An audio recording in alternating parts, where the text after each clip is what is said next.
be the parking committee meeting. Sheila Vaquero with Lisa Dorsey and Bernie Flynn here.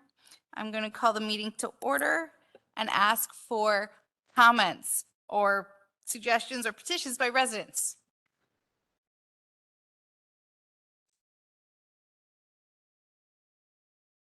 All right. Round two. It's all about timing, right? It's all about timing. So back to, I'm Chad Weldon. I'm the owner of the Masters Baker. I have a concern regarding lot 6, which is down on Granite Alley and West Gay Street. So I own the business. We've been in business for 50 years. We moved to the borough 7 years ago. And at that point, moving to the borough, we do about 2,200 wedding cakes a year out of our shop, plus thousands of mini desserts go out. And they go out the back door where our kitchen's at. We can't go out the front door because that's our retail area. There's a ramp, handicap ramp, a swing door. It just doesn't allow it. So at that point, 7 years ago, I asked Hector, who was in charge of parking, if that would be possible, if I could sit my car for unloading and loading wedding cakes. There's a roof over top of my back door, and it just allows for easy access for the wedding cakes coming in and out. Everything was fine. And then I received a parking ticket actually today. So I emailed, I know why I had received other ones, and Hector would just take them and say, hey, don't worry about it. We have the agreement that you're okay parking, or not parking there, but just sitting there for loading. So I spoke with Ramsey today via email, and she said that's not the case anymore. You're not allowed to park there. You can't load there.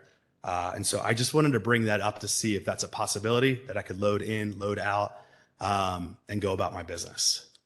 And I have pictures with plenty of room on Granite Alley, blah, blah, blah, everything you guys probably know. So, hi, Ramsey, how are you? So that's what I wanted to bring up regarding that. So thank you. I want to hear all those concerns. So Great. Keep bringing them. Thank you.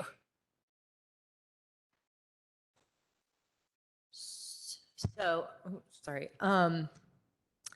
We did ticket. To me, it was a valid ticket. It wasn't a loading zone. It wasn't permitted parking. I'm happy to talk about other options if there's a spot that might be available. To me, it looks as though that's the alleyway itself, which is illegal to park in. So I'm open to other discussions, but that wasn't a permitted loading zone. And I wasn't aware of any agreement from Hector since it wasn't in writing. Do you have suggestions of, I think there are spaces on the side of the building. I don't know if that would be workable. The concern for me is that looking at it on Google Earth, and I used to get tickets in that lot all the time because my gym used to be there, but coming out of that area, it's aligned. And you can correct me if I'm wrong, because I could only see the ticket picture. It looks like it's lined so that that's the turn out of Granite Alley. So it would be parking in the alley and a turning area. I don't know if there's something better, or I don't really know if there's a better place for a loading zone, but to me, it seemed like a valid ticket. So, Ms. Carol, the space behind the building, warehousing a vehicle back there is not possible because of the size of the alley. But to do business in the borough, to be able to move your product in and out, I don't think we need to create a loading zone, because obviously we're trying to repurpose loading zones. Yeah, because they don't work. And also the front of the building, there's no parking on his side of the street. There's parking on Ms. Hammond's side of the street, but not on that side of the street. What I would suggest, it came up today, is the fact that when they are loading or unloading, they have a placard that they put in their vehicle, approved by the borough, so that they could actually take his product out of the building. You can't house a car or truck there, but a 10-minute or 15-minute loading in the back of the building where they permit it, because we want to foster good business in the borough, and that's a good business. And if you look at the right-hand side of the building, there's a white box, and that box is always full of food for the local residents that can't afford to, buy food on normal time. This is a quality business.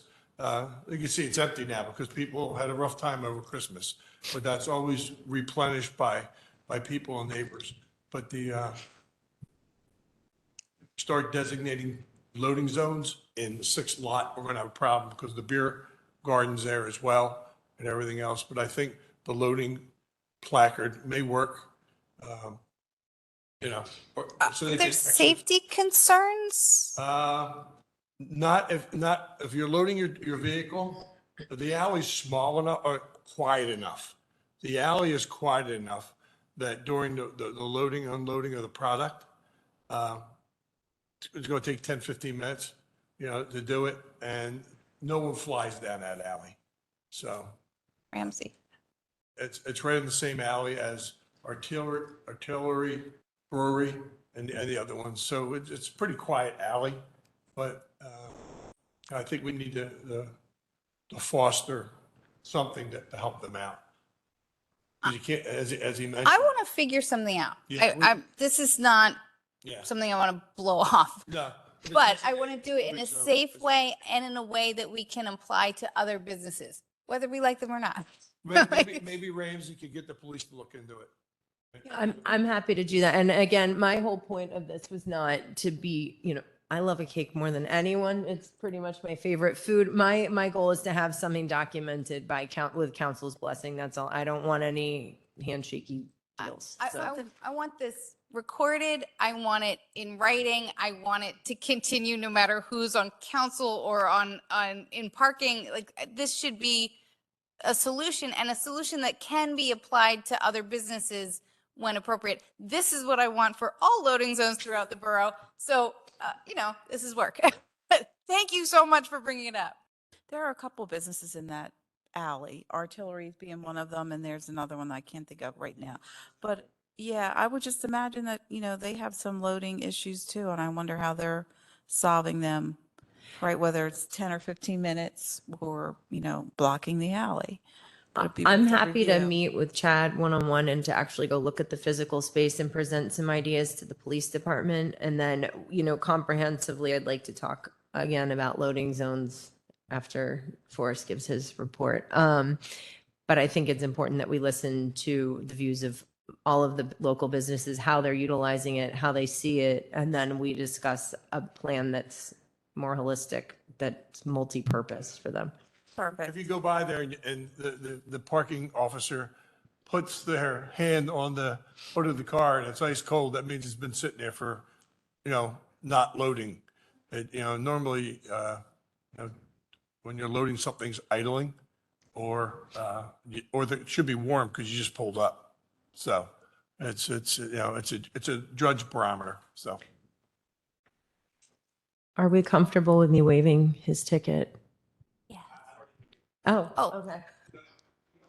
Okay. I tried. Okay, then I'll meet with you. Let's meet, okay. Cool. Thank you. Okay. Any other comments? No. We're going to move on to discussion item 3A, the garage monthly report.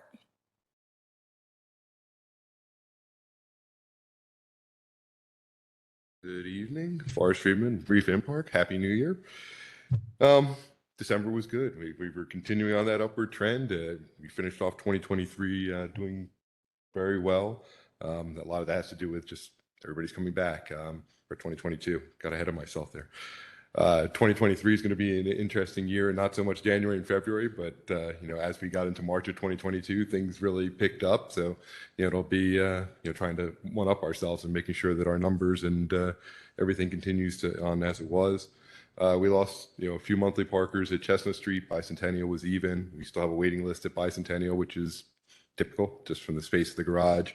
We do try to move those people over to Chestnut Street because we have that available capacity over there, and we will continue to do that. People, I don't know, this distance isn't that far from me, but people seem to really like Bicentennial. The typical comparison I like to see is 2019. For the month, we were 11% up versus 2019 in revenue. predominantly driven by transient. For the year, we were 8% up. So, again, that 2019 was a great year in parking for just in general. So, to see those numbers, we're still looking throughout different areas, Philadelphia, DC, Baltimore, maybe 75% of where we were in 2019. So, things are throwing very nicely here. But, again, December was, I hate to use the word quiet because bad things happen when you use those words, but it was a good month, so, everything seemed to go well. New Year's was good. I know we had a, snow event where the garage was opened up, nothing note related to that. We got our permission, I believe. Yes, okay. And, going on to the graphs, it's, again, looking at these, really the trends that I want to see are, last December, where it dipped down and into January, which was where COVID came back in, but December was lower.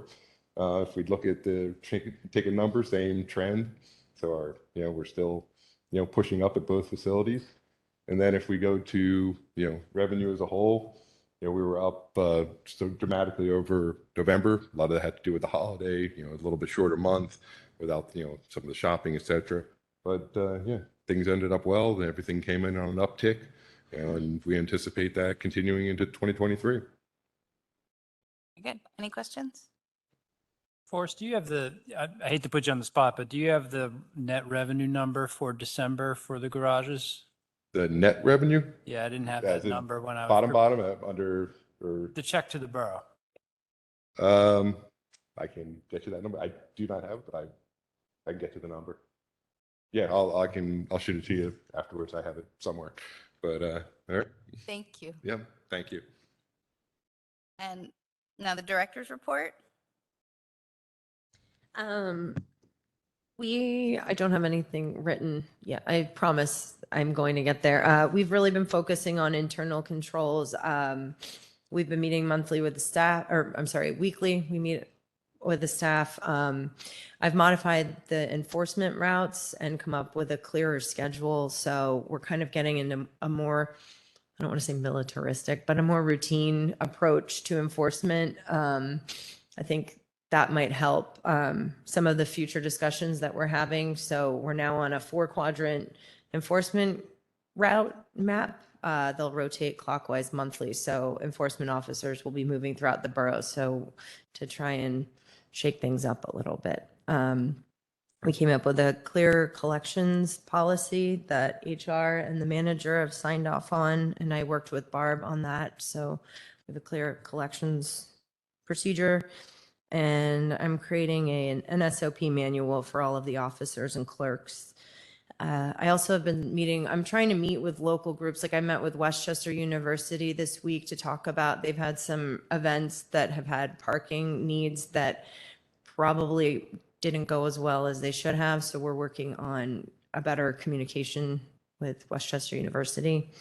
And then under my report, we are currently, now that everybody's in their assigned zones, we're looking at handicap spaces and loading zones. We just want to do an audit to make sure that everything that's physically in place matches the ordinances. One of the things that was noted, Malena, I think it's 100 North Church Street, that loading zone was actually for Penn's Table, but it was moved during construction temporarily and was never put back.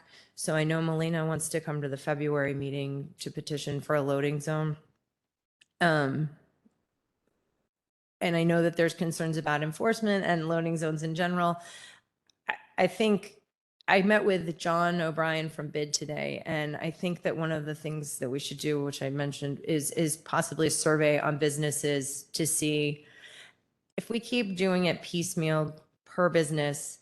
People assume ownership of these loading zones, and they're not effective for everyone. So you're going to have more than you need. I think if there's a way for us to understand the needs and the wants and create maybe a multi-use one that fits delivery trucks, but also cars, in the middle of a block that's for each block, that might be a way to do it. But I think we should hear from the businesses as well. So for the handicap spots, we did send out, we're supposed to annually or every 2 years audit the existing spaces. We did send out 51 letters. We've had 22 responses so far that are still active. And then once that's done, we'll make sure that, I think some have been removed. There's just been a lot of paperwork that hasn't really been finished up. So we're trying to get a clear understanding of what is in place, what the ordinance states, and then what the need is. I just want to offer real encouragement to what Ramsey's been able to bring to the department in her first 2 months here, really focusing on operations and the nitty gritty, the nuts and bolts, the transactions. How do you go out and enforce the sections that you enforce? Where are you working? Are you accountable to your time and your effort? And I think that she's done a lot to help with our culture. So I just wanted to recognize you for that work. It's not easy work, and I appreciate it. Thank you. We do have a really good staff. I mean, they're the nicest people, except when it comes to ticketing. So that, I don't know if you guys want to talk any more about the loading zone audit or handicapped, or what your thoughts are. I know we've. I have lots of thoughts. Mhm. But people have come to me, people have asked to meet with me, and then they don't, and that's okay. I am not trying to get rid of loading zones, but I do want to make sure that what we are doing is, first of all, makes some sort of sense. It's enforceable in a way that the people using the spaces, as well as whoever is enforcing it, can follow. I think there's just far too much confusion right now. Yeah. I want things to be functional, and I really appreciate what you're doing to make this move in that direction. So I think that's pretty much what my goals are. Thank you. Thanks. I presented a plan to Lisa and to Sheila and to Ramsey about the loading zones. Because this way here we get the businesses actually to buy into the idea of that could be their loading zone, or for 4 hours, by bagging it with their name on it. And they could actually say, you know, they have free parking for their customers during that 4 hour period. And I think we could be really creative.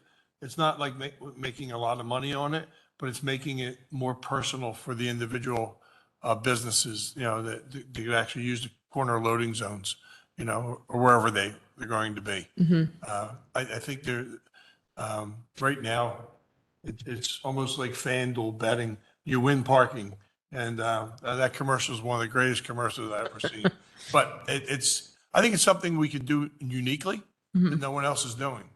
And, you know, with creative minds like Lisa and Sheila, they'll come up with something good.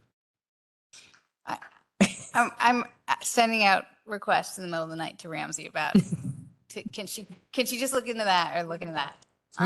So we keep coming back and thinking of new license plate readers, and if we can really get these things and what's going to be more cost effective for the borough to enforce and allow the current culture to work. This is not necessarily about loading trucks. This is about DoorDash. This is about somebody stopping at any of the boutiques for just to pick up their one item.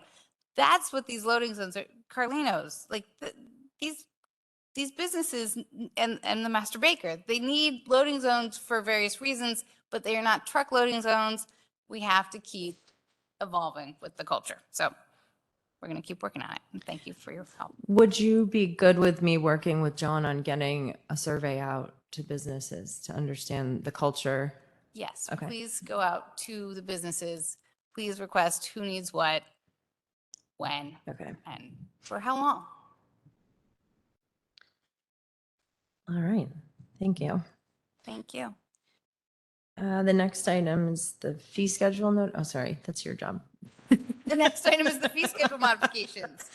I had a question about possibly raising the meter rental fee for funerals, only because it seemed to be an arbitrary $8 number. And the understanding of the staff was that it was supposed to be half of what the regular meter fee is, which is $21. So I wanted to see if you would be comfortable raising it to $10.50.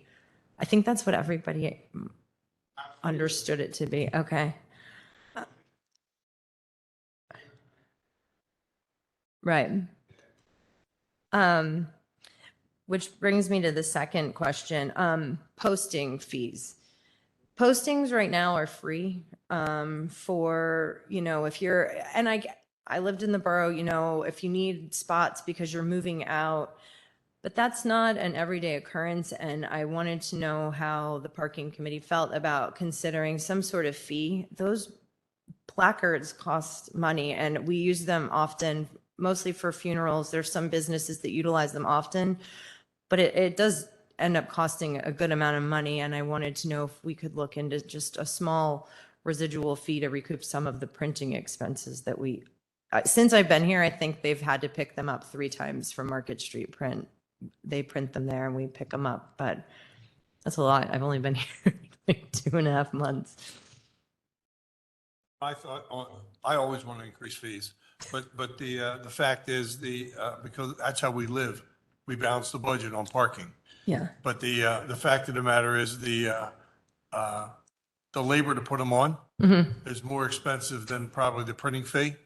So and that's done as a free service, isn't it? Yeah. So I don't know if everyone knew that. Like if you want to move and you call and they put a tag on your tree, and that's all free. So. So your answer is yes? Yes. Yes. Okay. I think that's And- a yes. I'll come up with a fair proposal. Okay. Oh, sorry. Okay.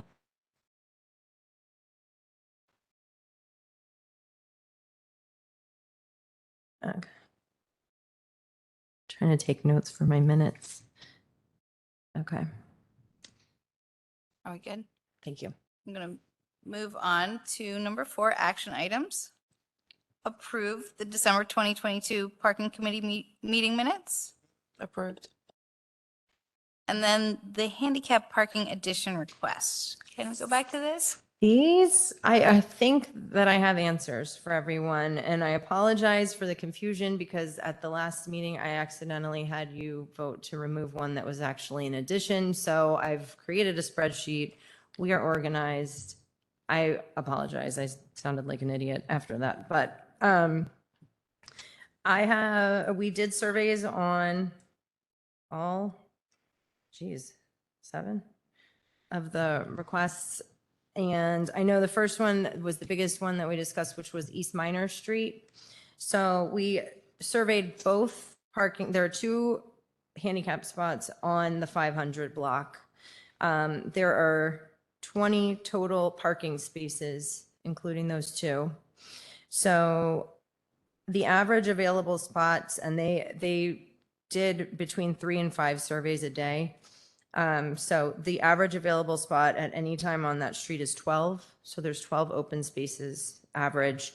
And then the first parking spot out of 45 surveys, it was used 35 times.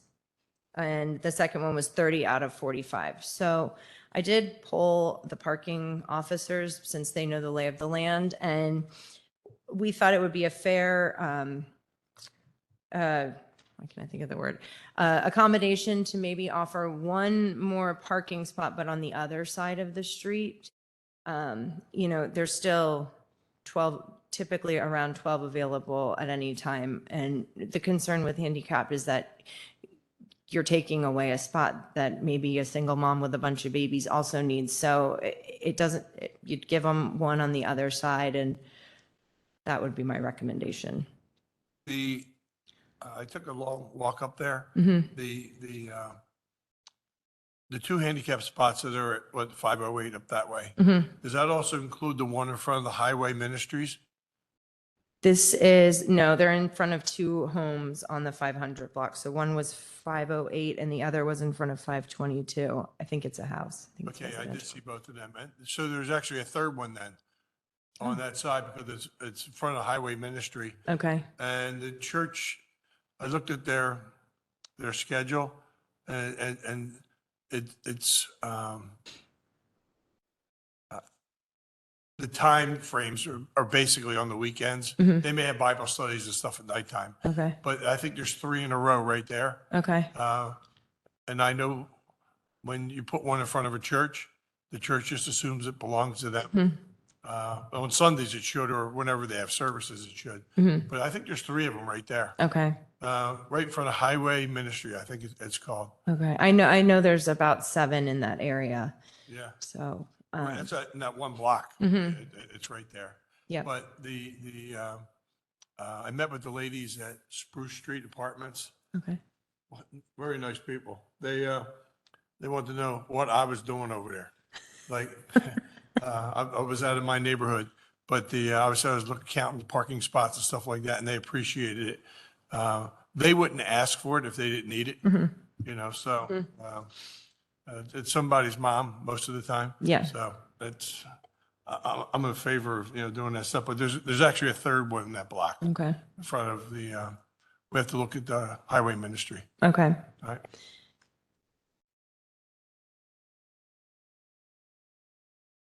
I thought there were 3 there too, but if we think that they legitimately need it and these are being used, which I think 35 and 30 out of 45 Yeah. says they're being used, I like the offer of the spot across the street. That we're using the handicap spot when I was there. It's more of a convenience, I think, to be closer to their front door.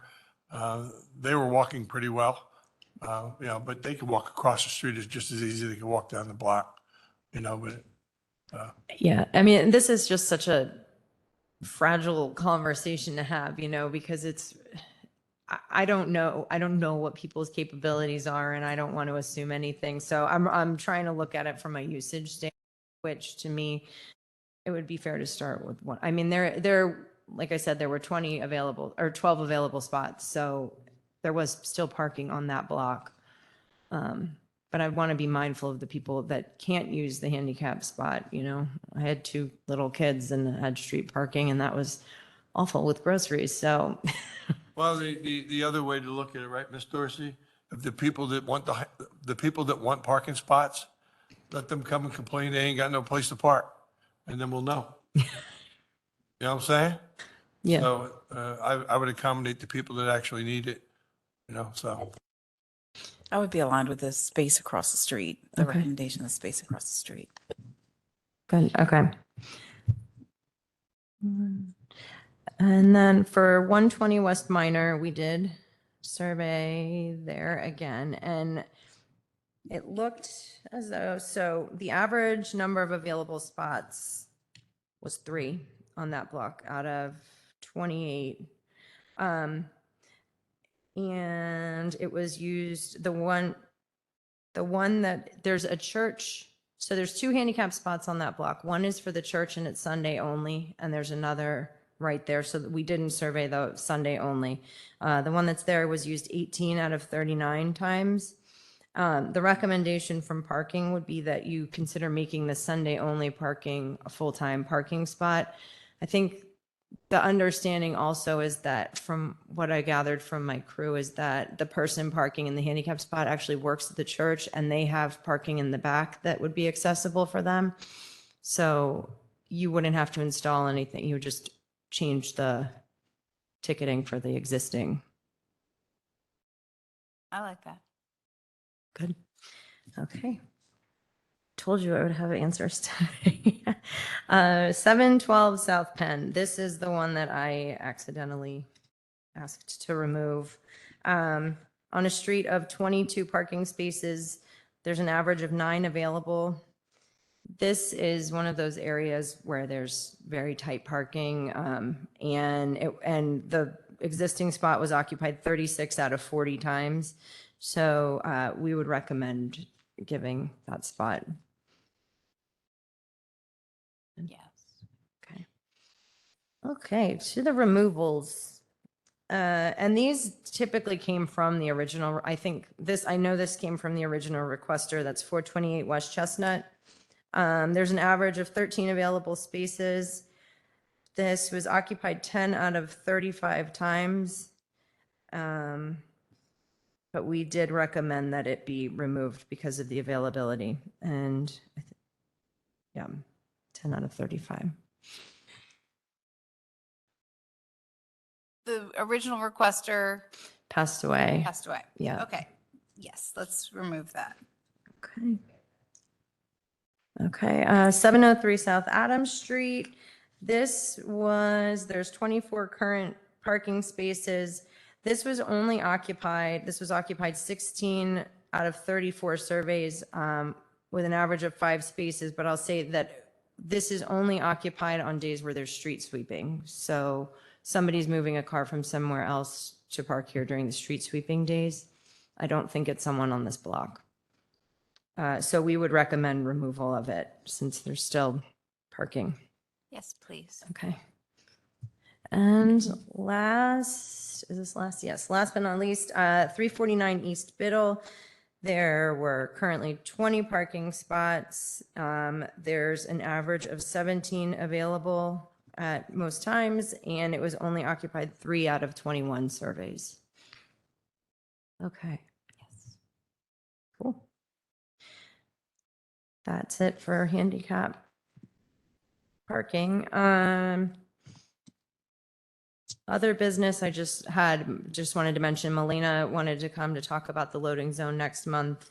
I knew the Masters Baker gentleman would be here, and then I know you had wanted to talk about the wayfinding project next month. Okay, that's it. Thank you. Thank you. Appreciate it. Yep. Is there any other business? Hearing none, we can adjourn. Thank you.